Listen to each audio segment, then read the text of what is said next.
A escolha é real. Livre-arbítrio existe. Você é capaz de sair fora de si mesmo e observar o seu próprio pensamento, consultar a Deus e mudar o seu pensamento tóxico e fazer florescer os pensamentos positivos. Quando você faz isso, o seu cérebro responde com uma resposta neuroquímica e mudanças estruturais acontecem que fazem desenvolver o seu intelecto, a sua saúde e a paz. Você pode assim experimentar a harmonia da alma. O seu cérebro, ele tem mais de 100 bilhões de neurônios. E é exatamente na conexão destes neurônios que os pensamentos existem. Para vocês terem uma ideia, um neurônio é capaz de fazer 10 mil conexões. Imagine do que uma mente humana é capaz de fazer. Os cientistas descobriram nos últimos 20 anos que os nossos pensamentos ocupam um lugar físico no seu cérebro. Os cientistas então hoje afirmam com categoria e com certeza de que todos os pensamentos que nós temos, se são repetidos, eles acabam por formar uma estrutura física no seu cérebro. Então, aprender uma nova língua, estudar uma matéria na faculdade, tudo isso você constrói estruturas de pensamentos físicos. Ao mesmo tempo, quando você tem uma tristeza, uma decepção, uma perda, você pode construir também pensamentos que permanecem no seu cérebro, de maneira que toda vez que você pensa naquela situação, volta a doer, você volta a se lembrar de tudo aquilo que você sofreu. Toda ansiedade que vem por conta de uma experiência negativa, todo trauma, toda ferida, toda insegurança, tudo isso acontece porque existem estruturas mentais que te aprisionam. Queridos, toda mudança de mente é intencional. Começa com uma decisão. Acontece que a ciência, os neurocientistas, eles dizem que uma tomada de decisão racional demora de 7 a 10 segundos. Então, todo o raciocínio, toda a decisão, desde as menores até as maiores, demanda um tempo. Você sabe quanto tempo que demora para um cérebro responder como resultado de emoções? 0,25 segundos. Ou seja, uma resposta racional de 7 a 10 segundos para começar. Uma resposta emocional, 0,25 segundos. Ou seja, 1/4 de segundo. É por isso que muitas vezes alguém toca naquele ponto fulcral de você e você responde numa explosão. O cérebro humano é muito complexo. Agora, tudo aquilo que é resposta emocional é desastroso. Você destrói um relacionamento, você destrói uma amizade, você destrói uma vida num momento de rompante, num momento em que você reage dominado pelas emoções. Muitas pessoas são dominadas por emoções. A emoção, ela é imediata. No momento que você explode, você libera uma série de elementos químicos, de neurotransmissores, de adrenalina, que faz com que você tenha atitudes, e se você não matar ali aquela atitude, aqueles pensamentos negativos começam imediatamente a construir estruturas de pensamento tóxicas, chamadas de fortaleza da mente, segundo a palavra. De maneira prática, gente, em qualquer situação da tua vida, quando você estiver diante de uma atitude que você cometeu, ou que está com vontade de cometer, que seja contrária à palavra de Deus, escolha dizer que a palavra é verdade e o que você sente é mentira. É uma escolha sua. A palavra arrependimento no grego é metanoia, é mudança de mente. 99,9% das pessoas do mundo agem por aquilo que sentem. E a Bíblia diz que o coração do homem é extremamente corrupto. Quem o conhecerá? O que você pensa não é a verdade. A verdade é a palavra de Deus. Então escolha dizer sim para a palavra e não para os teus sentimentos. Quando você se entrega para as emoções, meu querido, o resultado é terrível. São escolhas erradas. Mas quando você obedece à palavra de Deus, por uma escolha, o diabo vai perder para você. Na tua vida, a vontade de Deus só será feita se você decidir assim. É intencional, é escolha do homem. Porque os sofismas, o engano, que foram construídos através de raciocínios falaciosos, que tocaram em emoções, sentimentos, se você deixar, eles permanecem. Mas se você combater com a palavra de Deus, sujeitando-se a Deus, certamente esses raciocínios desaparecerão. Os cientistas também dizem, gente, que da mesma maneira que você constrói uma estrutura física, você, se não usar, ela é destruída aos poucos. Porque quando você não usa aquela estrutura mental, ela se desfaz. Aqueles pensamentos que te fustigaram durante anos e que foram alimentados pela tua palavra, pelas tuas atitudes, se você parar de falar sobre isso, eles vão desaparecer. Quando você substituir o ninguém me ama porque eu sou amado de Jesus, quando você substituir a ansiedade, não vai dar certo, eu vou quebrar, as coisas não vão acontecer, porque Deus é o meu provedor, Ele é Jeová Jiré, gradativamente. E quanto mais você investir nesta nova estrutura mental de fé, de sujeição a Deus, mais rapidamente aquelas estruturas mentais que te aprisionam vão se destruir. Quando você submete intencionalmente a Deus e a sua palavra, essas fortalezas que são alimentadas e construídas pelo diabo vão ruir na tua vida. É do ser humano, é nosso, de todos nós aqui, o desejo de ter uma vida cada vez mais tranquila, organizada, uma vida com menos sustos possíveis, e colocar a vida dentro daquilo que nós chamamos de controle, apesar desse controle não existir. Esse desejo nosso de ter a vida toda controlada é um fato que nos visita, a gente corre atrás disso, mas isso nunca vai acontecer, porque nós vivemos num mundo contingencial que você não tem como controlar nem o que acontece com você, tampouco aquilo que acontece ao seu redor. Mas nessa sede de ter a vida cada vez mais tranquila, nós buscamos em diversas áreas, em diversos saberes, em diversos caminhos, ferramentas, ideias, princípios e conceitos para deixar a vida mais tranquila. E a fé, ela é um desses elementos. Nós temos inclusive uma percepção popular de que fé é exatamente a gente conseguir de uma forma mágica, através de uma magia, que a fé seja um elemento catalisador que vai trazer tudo aquilo que eu preciso de bom para que a minha vida fique de fato em paz. Então basta o poder do pensamento, basta uma oração bem feita com as palavras corretas, entre outros atalhos tão comuns nos mundos emocionais e religiosos. São caminhos que, por vezes, indicam que você não vai ter que fazer, basta você sentir, basta você pensar. E me parece que a vida é um pouco mais complexa, um pouco mais complicada de ser tratada, de ser elaborada, do que simplesmente ficarmos lidando com frases, com pensamentos, ou achando que uma oração X feita na posição Y vai resolver as questões da minha vida, e aí então eu vou viver essa vida um pouco mais tranquila. Impressionante como nós procuramos atalhos na vida. Impressionante como vira e mexe a gente fica procurando dar um jeitinho para não ter que enfrentar determinadas estradas. A gente sempre está procurando se não tem uma portinha para a gente pular uma parte da estrada.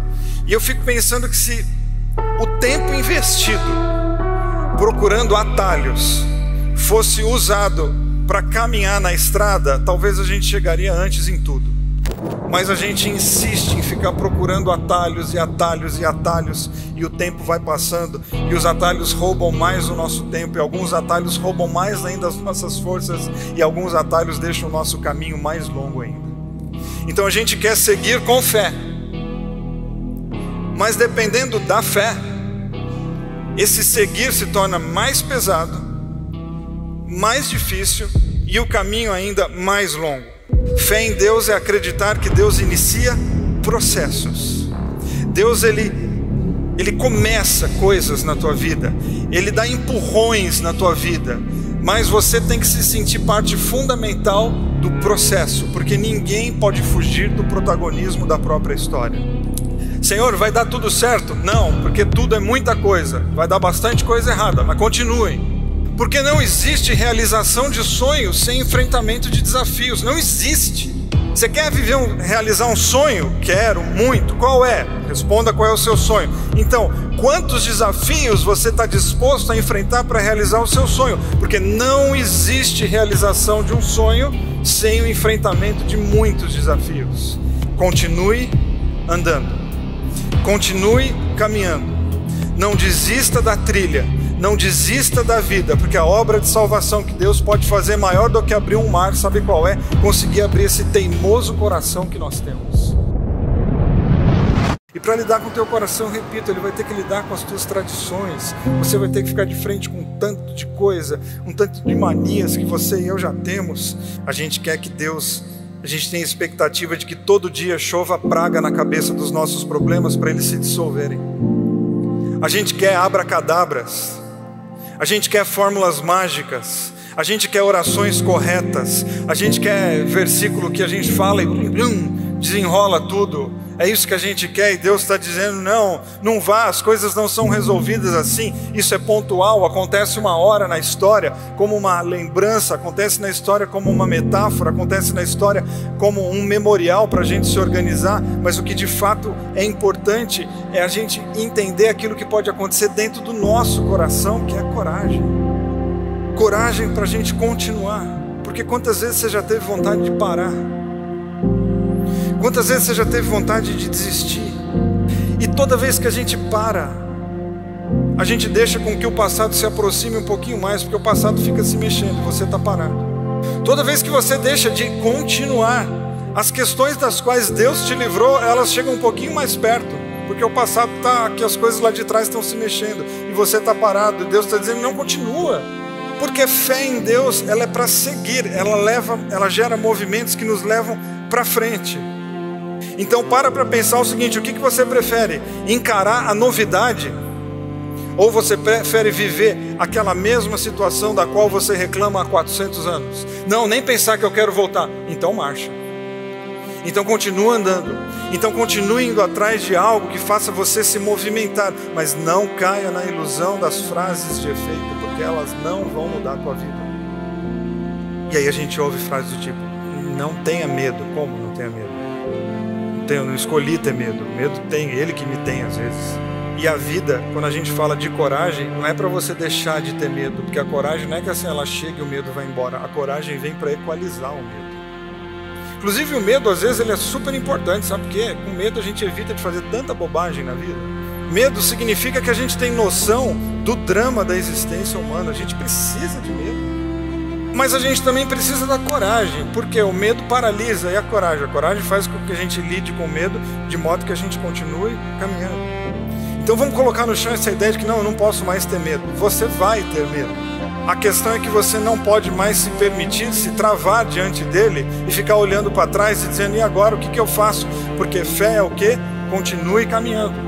Mas diante de mim tem um oceano, continue caminhando, porque existem alguns recursos internos que eles aparecem dentro de nós apenas quando a gente está no meio do furacão. Você tem algumas ideias e algumas forças dentro de você que elas não vão aparecer quando você está deitado numa rede descansando. Aí você pensa em algum problema muito sério, você está lá naquela rede deitado falando, nossa, se isso acontecer comigo eu não sei o que eu vou fazer. Claro, você está na rede.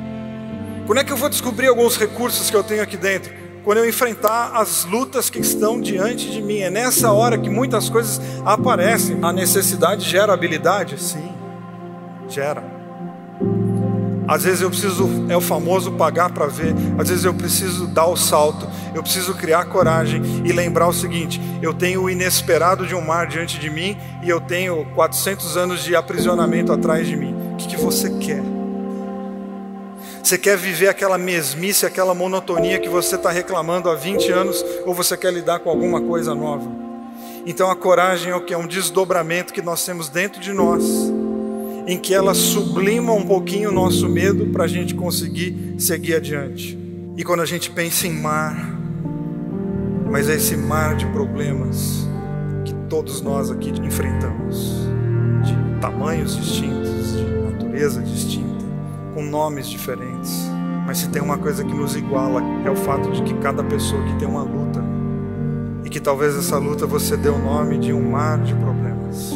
Talvez o seu mar de problemas chama-se doença, e a gente quer que ela saia no estalar de dedos, e a gente fica insistindo em resolver de uma maneira mágica, como se isso fosse fé. E de repente fé é exatamente você acreditar nas possibilidades da medicina que estão passando diante de você, e acreditar que tomar esse remédio, que fazer essa quimioterapia, que engolir esse antidepressivo é uma atitude de fé. E que ao fazer isso você está abrindo mão dos seus preconceitos, abrindo um mar de dogmas errados dentro de você, para de repente você aceitar que você vai ter que engolir esse remédio. E aqui, quem sabe daqui a um tempo você está dizendo: cara, não é que eu tomei o remédio, não é que eu encarei a quimioterapia, não é que eu encarei o terapeuta e o mar se abriu diante de mim. Fé, por que isso não é fé? Fé é exatamente eu seguir diante de algo que eu não quero. Eu tenho muita resistência em tomar esse remédio. Você precisa de fé para romper esse mar de preconceito que está dentro de você. Quem sabe amanhã aqui você está falando que o mar se abriu. Às vezes é o casamento de vocês que está por um fio, e vocês estão achando que tudo vai se resolver com uma oração, que tudo vai se resolver com um livro que vocês estão lendo. Vocês ficaram anos sem se cuidar, sem se olhar, sem se amar, e vocês acham que agora um livro vai resolver a vida de vocês? Não vai. Talvez a fé seja vocês darem as mãos um para o outro, caminhar ao lado desse terapeuta, dessa pastora, desse pastor, colocar os argumentos no chão, assumir suas falhas, deixar de criancice, se olhar nos olhos e pedir perdão e falar: essa é a minha fé, ela me faz pedir perdão, e porque eu pedi perdão, meu casamento foi restaurado. É fé. Porque a gente deixou as nossas criancices de lado e colocamos o nosso orgulho de lado e pedimos ajuda. Aquilo que parecia impossível tornou-se real, o mar se abriu e nós temos um novo casamento. Isso é fé. Só que a gente tem que romper o quê? Um mar de preconceito que existe dentro de nós, um mar de orgulho que existe dentro de nós, e a gente recorre a fórmulas mágicas, achando que a gente vai conseguir fazer isso de uma maneira sozinho, trancado nos nossos quartos, porque a gente não quer que ninguém saiba, porque a gente vive numa sociedade de aparência. Pois a fé derruba essas coisas e faz a gente olhar na cara de pessoas preparadas para dizer: me ajuda, porque tem um mar de problemas na minha frente e eu preciso enfrentá-los. Talvez esse mar seja o seu desemprego. E para de acreditar que porta de emprego vai se abrir na tua cara num passe de mágica. Você tem que se mexer, você tem que reativar seus contatos, mandar seus currículos, se reinventar profissionalmente, começar a fazer coisas que você não gosta, se submeter a processos que você não gostaria, acreditando que isso é fé, porque sempre que uma pessoa diante de um mar de problemas se reinventa, ela está numa atitude de fé, porque todo mundo que não desiste da vida, que olhando para trás tem um problema, olhando para frente tem um mar, resolve ir para frente, está de alguma maneira dizendo: Senhor, nós acreditamos na tua companhia sempre presente e que ela nos basta para seguir adiante. É complicado olhar para trás e ver a prisão, e olhar para frente e lidar com o incerto. É bem difícil, mas essa é a realidade de todo ser humano. O que a gente precisa, como eu falei no começo, é exatamente derrubar esse nosso desejo de que uma hora vai estar tudo resolvido, vai estar tudo pacificado. Não, nós vamos estar sempre equilibrando pratos na vida, isso é todo mundo. A gente tem que continuar andando, porque amanhã a gente pode poder contar o seguinte: nós paramos e ficamos presos nas questões do passado. Ou a gente pode continuar andando, apostando, porque a fé é uma aposta, de que pedindo ajuda, de que colocando os meus preconceitos no chão, de que parando de reclamar e me mexer, eu posso de fato abrir uma série de possibilidades dentro de mim. E uma hora eu chego num lugar de paz. E esse lugar de paz é exatamente um coração muito mais tranquilo diante de Deus, sabendo que em tudo, em todas as coisas, em todas as circunstâncias, Deus não fará tudo por mim, mas jamais permitirá que eu faça sozinho.